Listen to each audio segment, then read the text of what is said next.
Here are my tips of aiming better in Battlefield. Number one is to play on a low sensitivity. You can tell a lot about how accurate a player is by spectating him and seeing how smooth his turns and pans are. So if I'm aiming, if I move from here to here, but it's smooth, you don't see a lot of this jerky motion. A sign of someone playing on really high sensitivity will be a lot of these jerky motions. And the reason that's bad is because if I'm aiming at someone and I'm doing this, every burst of that shot is going to miss, you know, every once in a while, because I'm not going to be consistently on them. So with that being said, what most of the professional first-person shooters are playing at is around 800 to 900 DPI at around 2 to 3%. And a lot of people think that having high sensitivity is better and because you're faster, but in reality, you're really not, because you're inaccurate. So even though you're, say, technically you're a little bit faster getting on target, you're missing more of your shots. Right, so if I'm going from one target to the next target, right, with the lower sensitivity, I have more control over where I'm aiming. I'm going to get more hits on target. The next thing I want to talk about is visual recoil on Battlefield. There's basically when you shoot at something, you'll notice that the red dot and the reticle is going to be bouncing around, but the green laser sight is perfectly centered in the screen. Right, so it's really helpful to use laser sight to aim and to compensate for, because the bullets are actually, they're not going where the bouncing red dot is. They're actually going where the laser sight's at. That's perfectly still.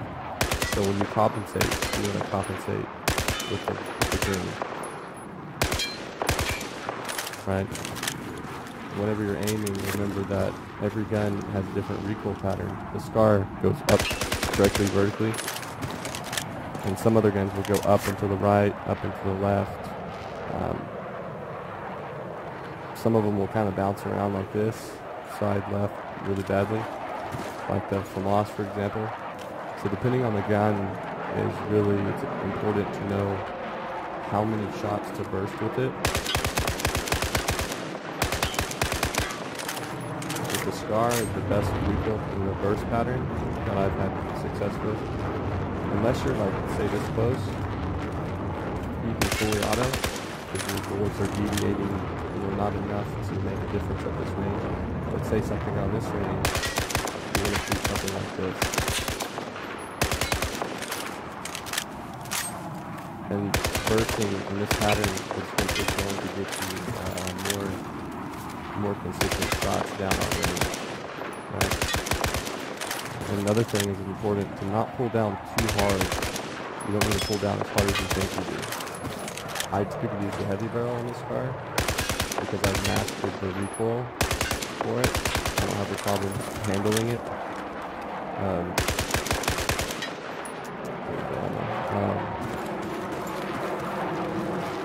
So just remember that whenever you're aiming make sure you have the laser sight equipped, and aim with that laser. Don't aim with the sight itself. You'll notice that the sight's bouncing all over the place.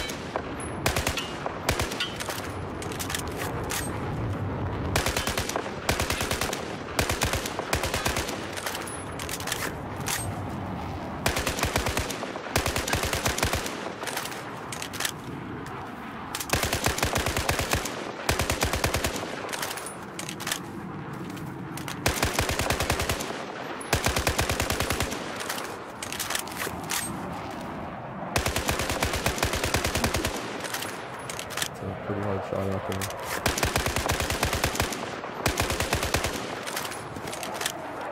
So there you have it. I hope it helps you guys aim better.